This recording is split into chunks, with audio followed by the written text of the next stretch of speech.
누가복음 도파 읽기 네 번째입니다. 누가복음 3장 21절과 22절입니다. 예수님이 세례 받는 이야기입니다. 예상외로 요게 좀 짧아요. 누가복음은 짧게 얘기하네요. 마태복음은 3, 14, 15, 16, 17 제법 길게 하는데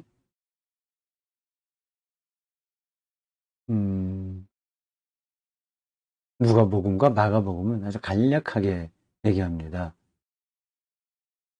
왜 그런지 아시죠? 사실은 예수님이 세례 받는다고 하는 이야기가 자연스럽지 않기 때문입니다. 세례는 죄와 연관되거든요. 죄인들이 받는 거예요. 그러니까 앞으로는 이렇게 살지 않겠다, 새롭게 살겠다, 새로운 사람으로 거듭나겠다는 종교의식이 세례예요. 근데 예수님에게는 그렇게 고쳐야 될 게 없는 분이시잖아요. 그러니까 그런 분이 세례를 받는다 하는 거는 어색한 이야기입니다. 근데 세례 받은 건 또 분명한 거예요. 그러니까 이 모순을 이제 풀어나가야죠. 그 초기독교인들이 그걸 모순을 풀긴 풀었습니다. 그것도 있고 또 다른 모순도 있어요. 예수님이 하나님의 아들이고 메시아라는 사실과 예수님이 고난받고 십자가에 처형당했다고 하는 사실이 충돌합니다. 메시아가 그렇게 십자가에 죽는다고 하는 것은 말이 안 되는 거였어요. 메시아는 오히려 승리자여야 된다. 근데 이게 충돌하는데 초기독교인들 제자들도 그렇고 다 당황스러웠을 겁니다. 그래서 예수님이 십자가 앞에서 힘들어할 때 제자들이 전혀 이해를 못했거든요. 빨리 고난 받으면 안 된다. 오히려 뜯어 말렸습니다. 그게 아주 자연스러운 겁니다. 내가 그 모순도 해결했습니다. 어떻게 해결했냐는 건 여러분들이 아실 겁니다. 제가 여기서 다시 말씀드리지 않겠어요. 세례받는 이야기도 마찬가지입니다. 근데 그 바로 앞구절 20절에 보면 요한이 옥에 갇혔잖아요. 그러면 누가 세례를 베풀죠? 안 되는 건데. 근데 여기 21절에 보면 세례 받으셨다고만 나와요. 그러니까 이 누가복음 기자도 좀 난처한 겁니다. 그래서 구체적으로 세례 요한에게 어떻게 어떤 과정을 통해서 세례를 받았다. 그렇게 표현하지 못하는 겁니다. 이미 세례 요한은 옥에 갇혔다고 하는 걸 전제하고 세례를 받았다고 하면 좀 이상하잖아요. 마가복음 뭐라고 얘기하는지 볼까요? 마가복음 1장 9절.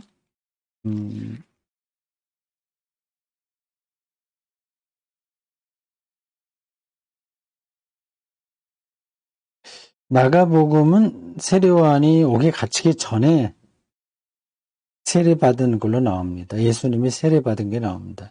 여기서도 마가복음도 예수님이 세례 요한에게서 세례받았다는 사실을 명시적으로 말하지는 않습니다. 그냥 껄끄러운 문제였어요. 그게 그냥 예수님이 세례받았다. 그래서 하늘에서 어떤 소리가 났다. 그렇게만 얘기합니다. 구체적으로 세례 요한 이야기는 안 나와요. 입장이 난처한 거죠. 근데 마태복음은 좀 다를 겁니다. 마태복음 3장 13절.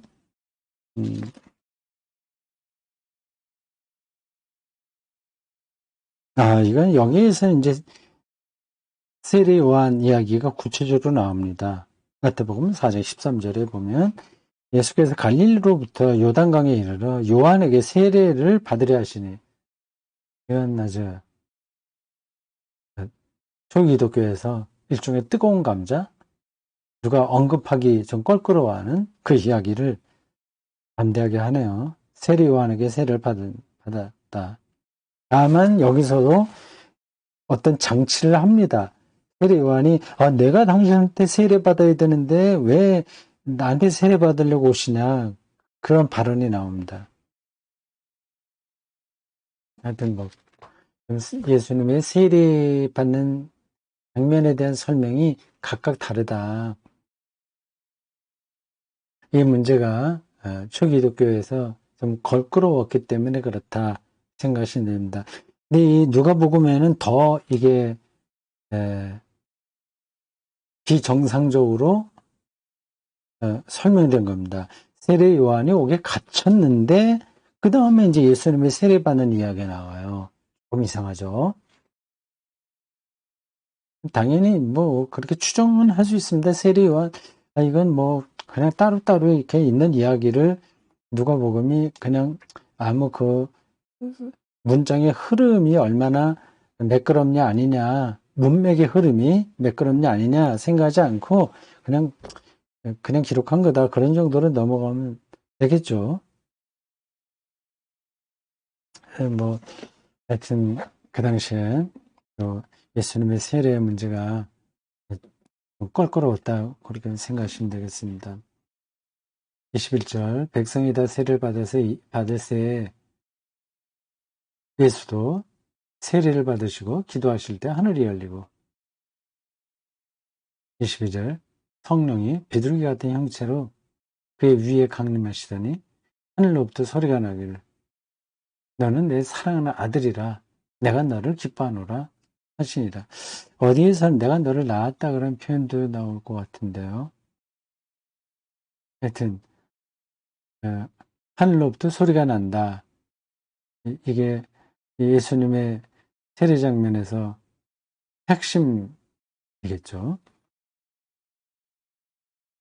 그가 세례 요한의 전통인 세례를 형식적으로 받기는 하나 사람한테 받는 게 아니라 그거는 오히려 그 세례 형식을 통해서 하나님에게 인정받는 받게 되었다. 그렇게 볼 수 있죠. 세례를 받았기 때문에 인정받았다기보다 예수님의 세례 사건을 이렇게 표현한 겁니다.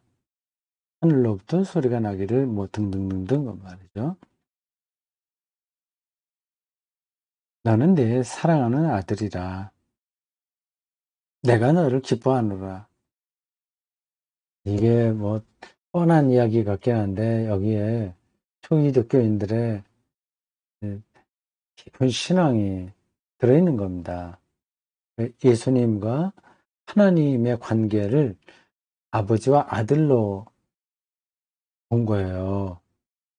그것도 문학적인 표현입니다. 메타포예요. 어떻게 하나님이 사람처럼 아들을 두겠습니까? 자식을 두는 게 아니잖아요. 아주 밀접하다는 것을 아버지와 아들이라고 표현한 겁니다.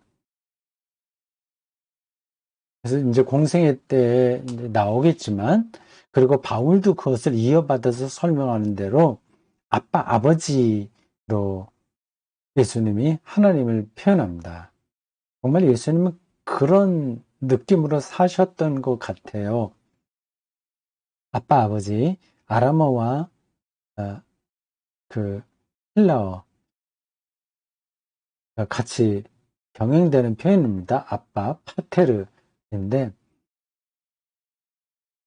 아람어는 예수님이 사용하던 언어예요. 그리고 헬라어는 초기 기독교인들이 특히 이제 이방인 기독교인들이 살던 시대 언어입니다.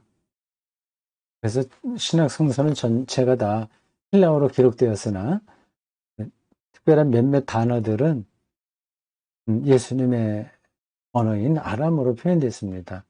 아빠 파테르라고요. 그러니까 하나님과 예수님과의 관계가 이건 그 어느 누구에게도 해당하지 않을 정도로 밀접했던 분,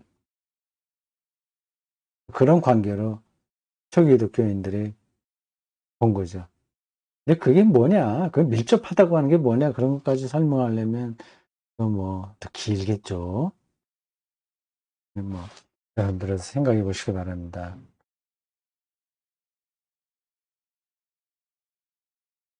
네. 하나님 나라가 여기 와 있다는 사실을 보이지는 않는데 거기에 자기의 영혼이 다 들어가 있는 상태의 어떤 경험. 그게 이제 하나님 경험이거든요. 그저 다른 사람들은 뭐 제사를 거룩하게 지낸다거나 기도를 어떻게 한다거나 뭐 또 선행을 어떻게 베푼다거나 하나님 뜻도 또 어떻게 사냐 뭐 그런 것들을 말했다면 제사장이나 이 예언자들이. 근데 예수는 그건 두 번째 문제고 하나님을 자기의 존재 근거로 하신 거예요. 생명의 시원적 토대로 아주 아빠, 아버지라고 부를 수밖에 없을 정도로 그렇게 실감한 거죠. 그러니 뭐 십자가까지 가지 않았겠습니까? 그런 사랑을 받았으니까. 자, 여기까지입니다.